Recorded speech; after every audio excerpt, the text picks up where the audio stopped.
Friends, আজ দেখতে চলেছেন 2026 সালে রিলিজ হওয়া Chinese horror psycho thriller short drama ghost ফিটাচ। মুভিটি ভয়ানক প্রতিশোধ, অলৌকিক ঘটনা এবং পরকীয়ার রহস্য নিয়েই নির্মিত। লিও নামের লোকটির এক্স গার্লফ্রেন্ড একটি রহস্যময় দুর্ঘটনায় মারা যায়, কিন্তু তার আত্মা শেষ হয়ে যায়নি। অলৌকিকভাবে সেই মৃত প্রেমিকার আত্মা ওই ব্যক্তির বর্তমান প্রেগনেন্ট স্ত্রীর গর্ভে থাকা সন্তানের শরীরের ভেতরে প্রবেশ করে, এমনকি জন্ম নেওয়ার আগেই সেই বাচ্চা লিওর পুরো পরিবারকে নিয়ন্ত্রণ করে ফেলে। লিওর স্ত্রী যখন থেকে প্রেগনেন্ট হয় তখন থেকেই বাড়িতে অদ্ভুত সব কাণ্ড কারখানা ঘুরতে থাকে। স্ত্রীর আচরণ হুট করে বদলে যেতে শুরু করে। সে মাঝে মাঝে এমন সব কথা বলে বা এমন অঙ্গভঙ্গি করে যা হুবহু লিওর মৃত এক্স গার্লফ্রেন্ডের মতো। ফ্রেন্ডস, মুভির মূল আকর্ষণ হচ্ছে গর্ভে থাকা সন্তানটির সাধারণ কোনো বাচ্চা ছিল না। সে অলৌকিক ক্ষমতার মাধ্যমে মায়ের মস্তিষ্ক ও চেতনাকে গ্রাস করতে থাকে। তবে কেন লিওর মৃত গার্লফ্রেন্ড তার স্ত্রীর গর্ভে প্রবেশ করে, আর কেনই বা এই আত্মার ভিতরে প্রতিশোধের আগুন, এর আসল রহস্য জানতে এই ভিডিওটি সম্পূর্ণ দেখতে থাকুন। চলুন ফ্রেন্ডস, মুভির পুরো এক্সপ্লেন দেখে আসা যাক। মুভির শুরুতেই লিওকে দেখানো হয় আর লিও ইমার্জেন্সি কল পেয়ে হসপিটালে আসে, আর সেখানে তার সাথে দেখা হয়ে যায় শাওলির কাজিনের। আর শাওলিকে তার পরিচয় একটু পরেই জানা যাবে। তখনই নার্স এসে লিওকে ডেকে নিয়ে যায়, আর নার্স লিওকে বলে শাওলির অবস্থা খুবই খারাপ, হতে পারে এটাই তার শেষ সময়, সে আপনার সাথে একবার কথা বলতে চায়। লিও ভিতরে ঢুকে পড়ে আর শাওলি লিওকে দেখেই তাকে জড়িয়ে ধরে। তখন শাওলি লিওকে বলে, তোমার মনে আছে আমার বার্থডেতে আমি কি উইশ করেছিলাম? লিও বলে, কি বলেছিলে? তখন শাওলি বলে, পরের জন্মে আমি তোমার মেয়ে হয়ে জন্মাতে চাই। এটা বলেই শাওলি মারা যায়। ফ্রেন্ডস, শাওলি আর লিও একই অফিসে জব করত, আর সেখানেই তাদের কথা বলা আর চলাফেরার মাধ্যমেই একে অপরকে ভালো লেগে যায়, এমনকি দুজনের অনেক ভালো রিলেশন হয়ে যায়। এক কথায় তারা একে অপরকে অনেক ভালোবেসে ফেলে। তবে লিও আগে থেকেই ম্যারিড ছিল, তবে সে শাওলিকে বলেছে সে আনম্যারিড। লিওর ওয়াইফ জিয়াও, সে তার হাজবেন্ডের এই রিলেশন জানতো না। লিও তার ওয়াইফ আর প্রেমিকা দুজনকেই ঠকাতে থাকে, আর এমনিতেও লিও লোভী আর বাজি চরিত্রের লোক। হঠাৎ একদিন শাওলি অ্যাক্সিডেন্ট করে ফেলে, আর তার 2 মাস পরই আজকের 15ই ডিসেম্বর তার মৃত্যু হয়ে যায়। তখন লিও মৃত শাওলির গলা থেকে লকেটটি চুরি করতে নেয়, আর নার্স এসে দেখে ফেলে, আর লিও ধরা পড়ে নার্সকে মিথ্যা বলে দেয়। পরের সিনে দেখা যায় লিও চলে যাচ্ছিল, আর হঠাৎ হসপিটালের লিফট একটা ফ্লোরে এসে থেমে যায়। লিফট থেকে বেরিয়ে লিও খুব ভয় পেতে থাকে, আর পিছে তাকিয়ে লিও দেখে লিফটের ভিতরে শাওলি। লিও তখন ভয় পেয়ে যায়। লিও তাকিয়ে দেখে সে স্বপ্ন দেখছিল। রেডি হয়ে দ্রুত সে শাওলির ফ্ল্যাটে চলে আসে, আর কোনো এক লুকানো বক্স বিছানার নিচ থেকে বের করে নেয়। এমনকি লিও সেই বক্সটিকে একটা অচেনা স্থানে ফেলে দেয়। কিছুদিন পরের সিন, আর আজ ছিল তার ওয়াইফ জিয়াওর বার্থডে, আর এটাও লিও ভুলে গিয়েছিল।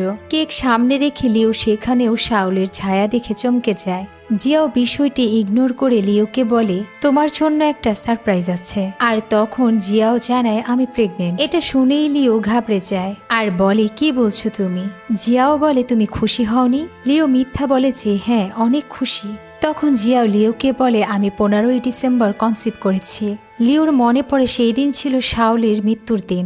এরপর মজার ছলে জিয়াও বলে, বলো তো ছেলে না মেয়ে হবে? লিও বলেই ফেলে, আমার ছেলে চাই। তখন জিয়াও বলে, না, আমাদের মেয়েই হবে। এটা শুনে লিও আরো ঘাবড়ে যায়, কারণ শাওলি বলেছিল পরের জন্মে সে লিওর মেয়ে হয়ে জন্ম নিবে। পরদিন লিও আসে শাওলির সমাধিতে, আর শাওলির শেষ কাজ সম্পূর্ণ করে যায়। এরপর রাতের সিন, লিও দেখে তার ঘরে শাওলির পছন্দের সব জিনিস রাখা, এমনকি জিয়াও রাতে যে খাবার রেডি করে আনে সেটাও শাওলির ফেভারিট খাবার ছিল। লিওর কাছে সবটাই কাকতালীয় লাগছিল। তখন লিও জিয়াকে বলে, তোমার টেস্ট চেঞ্জ হয়েছে, তুমি তো এইসব খাবার পছন্দ করো না। জিয়াও বলে, আমি না, এটা তোমার লাভারের পছন্দ। এই কথাতেই লিও চমকে যায়। জিয়াও বলে, ভয় পাচ্ছ কেন? তোমার যে মেয়ে আসছে সে তো তোমার ভালোবাসাই হবে, তাই না? জিয়ার মুখ থেকে বারবার এই মেয়ে কথাটা শোনার পর লিও আরো বেশি করে ভয় পেতে থাকে। এছাড়াও শাওলি মারা যাবার পর থেকে লিও তার বাসায় সব অদ্ভুত ফিল করে। স্বপ্নে শাওলিকে দেখে লিও জেগে যায়। এমনকি জিয়াও এর মাধ্যমেও শাওলির সব আচরণ দেখছিল। লিও এই বিষয়টি নিয়ে অনেক পেরেশানি আর ভয় পেতে থাকে। আর এই ঘটনার সমাধানের জন্য পরদিন এক প্রিস্টের কাছে চলে আসে লিও এই ঘটনাগুলোর রহস্য জানার জন্য। লিও প্রিস্টকে বলে, আমার ওয়াইফ প্রেগনেন্ট আর আমি আমার ভাগ্য জানতে এখানে এসেছি। আমার ছেলে হবে না মেয়ে হবে। সব কথা শুনে প্রিস্ট রিচুয়াল করে আর লিওকে বলে আপনার মেয়ে সন্তান হবে। এটা শুনেই লিওর চিন্তা আরো বেড়ে যায় আর তাই পরদিনই লিও প্ল্যান করে বাচ্চাটিকে মেরে ফেলার জন্য। লিও রান্নাঘরের দরজার সামনে ডিশ ওয়াশ ফেলে রাখে আর ওদিকে জিয়াও বাহিরে বন্ধুর সাথে কথা বলছিল। লিও তখন টেক্সট করে জিয়াওকে বাসায় ডেকে আনে। এরপর চালাকি করে জিয়াওকে রান্নাঘরে জুস খেতে যেতে বলে। হঠাৎ একটু পরেই জিয়াওয়ের চিৎকার। লিও দৌড়ে আসে আর দেখে জিয়াও পড়ে গেছে। জলদি করে জিয়াওকে হসপিটালে নিয়ে আসে লিও। ডক্টর টেস্ট করে আর দুজনকেই জানায় বাচ্চা ভালো আছে, তবে এখন থেকে আরো সাবধানে থাকতে হবে, এমন যেন আর কখনো না হয়। লিও তখন খুশি হওয়ার ভান করে, তবে জিয়াও কিছু একটা বুঝতে পেরে লিওর দিকে তাকিয়ে থাকে। এদিকে ভ্যাকসিন দেখানো হয়। লিও শাওলিকে ইউজ করার জন্য প্ল্যান করেছিল আর ইচ্ছে করেই সে শাওলির বাবাকে মিথ্যা অপরাধে পুলিশে ধরিয়ে দেয় আর তাদের বাড়িটিও কবজা করা হয়। এই পরিস্থিতিতে লিও শাওলিকে সাহায্যের ভান করে নিজে একটা ফ্ল্যাট ভাড়া করে দেয় আর প্রতিদিন সে ওই ফ্ল্যাটে যাওয়া আসা করতে শুরু করে। এভাবে করেই অনেক মাস চলে যায় আর আস্তে আস্তে লিওর শাওলির প্রতি ইন্টারেস্ট কমতে থাকে। এমনকি লিও একসময় শাওলির কল ধরাই বন্ধ করে দেয়। হসপিটালে থেকেও শাওলি অনেক কষ্ট করেছিল, তবুও লিও এসে কখনো শাওলির পাশে থাকেনি। তবে শাওলি লিওকে সত্যিকারের ভালোবেসে ফেলেছিল আর তাই পরের জন্মেও সে লিওর সাথে থাকতে উইশ করেছিল। যাই হোক, একদিন রাতে লিও দেখে জিয়াওয়ের গলায় শাওলির সেই লকেটটি। লিও চিন্তা করে এটা কিভাবে হতে পারে। এভাবেই করে চলতে থাকে। এরপর সিন শিফট হয় আর কয়েক মাস পরের সিন দেখানো হয়। জিয়াওকে হসপিটালে আনা হয় আর আজ তার ডেলিভারি। কিন্তু হঠাৎ লিও সেখানে মৃত শাওলিকে দেখে ভয় পেয়ে যায় আর শাওলি ওই ডেলিভারি রুমে ঢুকে পড়ে। কিছুক্ষণ পরে নার্স আসে আর লিওকে জানায় আপনার ছেলে বাচ্চা হয়েছে। এটা শুনেই লিও অবাক হয়ে পড়ে আর শান্ত হয়ে নার্সকে ধন্যবাদ জানায়। এরপর নার্স লিওকে বলে বাচ্চা এবং মা দুজনেই খুব ভালো আছে। পরের সিনে দেখা যায় লিওর ছেলে হং এখন 4 বছরের আর আজকে হং এর জন্মদিন। লিও এখন তার পরিবারকে অনেক ভালোবাসে, তবে শাওলির সেই ছায়া এখনো লিওকে তাড়া করে। রাতে লিও জিয়াও মিলে ছেলের বার্থডের কেক কাটতে বসে। ক্যান্ডেল নিবাতেই হঠাৎ হং চিৎকার দিয়ে অজ্ঞান হয়ে যায়। লিও জিয়াও ছেলের এই অবস্থায় অস্থির। তখন লিও দেখে পর্দার আড়াল থেকে কারো পা। জলদি হংকে হসপিটালে নিয়ে আসে। রিপোর্ট দেখে ডক্টর জানায় বাচ্চাকে অ্যাডমিট রেখে অবজার্ভ করতে হবে আর তার এমআরআই রিপোর্ট নর্মাল না। তাই লিও জিয়াকে হসপিটালে রেখে রাতে বাড়ি ফিরে আসে। লিও যখন ফ্রিজ থেকে ছেলের কেকটি বের করে খাবারের জন্য আর লিও দেখে কেকের উপরে থাকা নামটি শো, তখনই লিও জিয়াকে কল করে আর বলে হং এর পরিবর্তে কেন কেকে শো লিখেছ। জিয়াও বলে আমি তো দোকানদারকে হংই লিখতে বলেছিলাম, হয়তো তাদের ভুল হয়েছে। এই কথা বলে জিয়াও কল রেখে দেয়। লিও তখনই রান্নাঘরে আসে আর বিন থেকে কেক বক্সটি তুলে তার থেকে দোকানের নাম্বারে কল দেওয়া শুরু করে। লিও দোকানদারকে বলে আপনাদের অর্ডারে ভুল লেখা ছিল, আমার ছেলের বার্থডে কেকে তার নাম না লিখে অন্য কারো নাম লেখা হয়েছে। ভালো করে চেক করে ফোন অপারেটর বলে স্যার শাওলি নামের এক ম্যাডাম কল করে আমাদেরকে এই অর্ডারটি কনফার্ম করেছে। এটা শুনে লিও বুঝতে পারে না কেন এসব হচ্ছে। এই সব কিছুর সাথে শাওলি কেন জড়িত। শাওলি তো বেঁচে নেই, তবে কেন তার ছায়া লিওর পিছু ছাড়ে না। পরদিন হংকে বাড়ি নিয়ে আসে। রাতে হং ফ্রিজ খুলতে গেলে লিও চলে আসে। লিওকে দেখে হং বলে বাবা শু কেক খাবে। লিও ভয় পেয়ে যায় আর হংকে বলে শু কে। হং বলে আমার বোন, আর সে আমার রুমেই আছে বাবা, সে আমার সাথেই থাকে। লিও আরো ভয় পায়। তখনই তাকিয়ে দেখে দরজার সামনে জিয়াও দাঁড়িয়ে।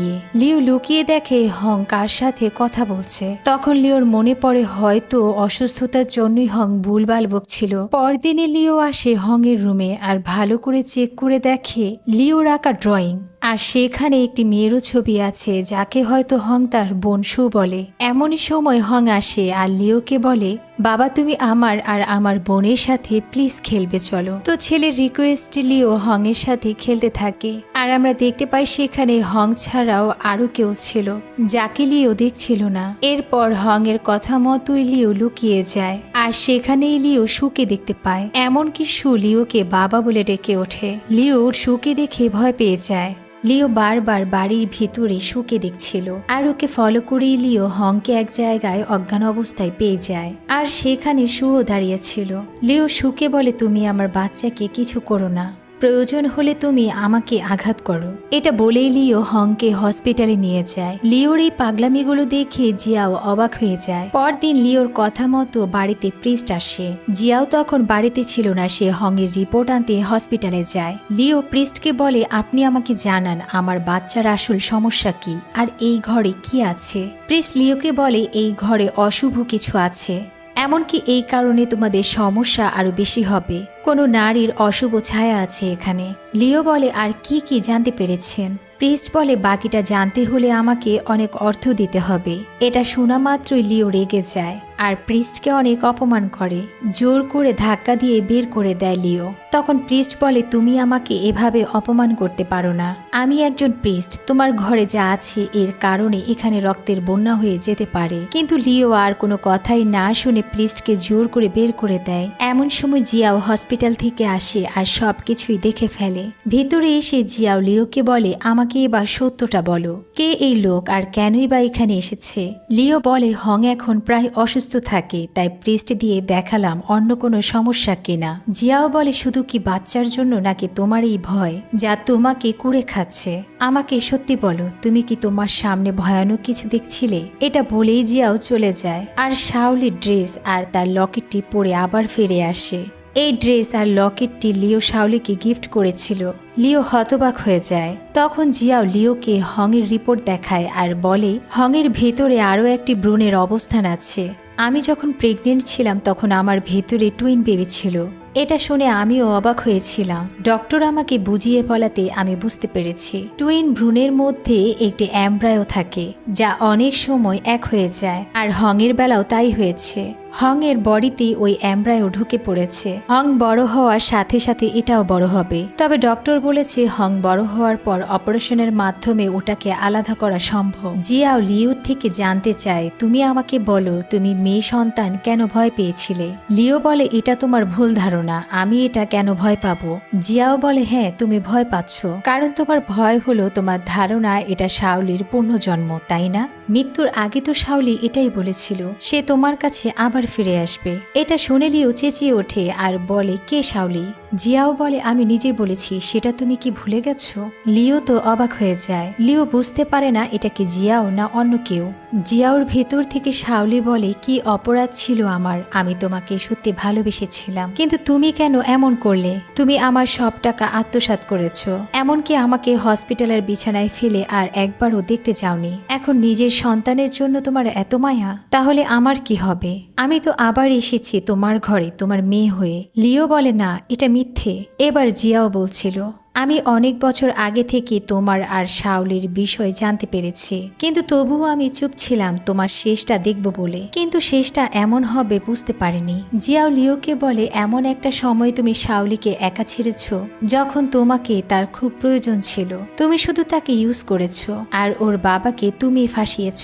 লিও শুধু শুনছিল আর চিন্তা করে এসব জিয়াও কিভাবে জানে।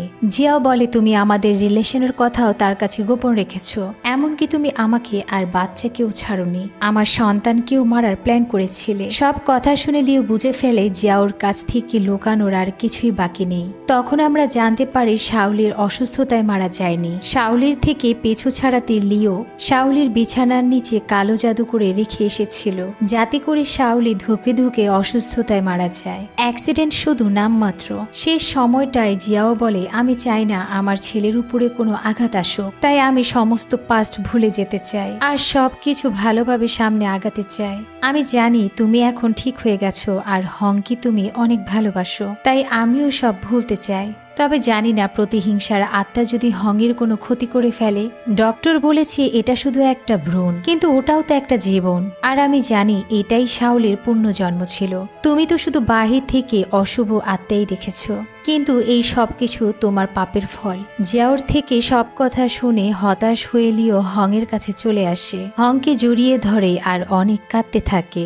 এমন সময় সুকেও দেখা যায়। সু বাবা বলে লিওর দিকে হাত বাড়ায়, আর লিও নিজের ভুল বুঝতে পেরে সুকে নিজের সন্তান হিসাবে মেনে নেয়। মুভির এন্ডে দেখা যায় আত্মসাৎ করা শাওলের সব বীমা ইন্স্যুরেন্সের টাকা লিও অনাথ আশ্রমে দান করে দেয়, আর শাওলের কাছে ক্ষমা চাইতে তার সমাধির কাছে চলে আসে। আল্লাহ হাফেজ।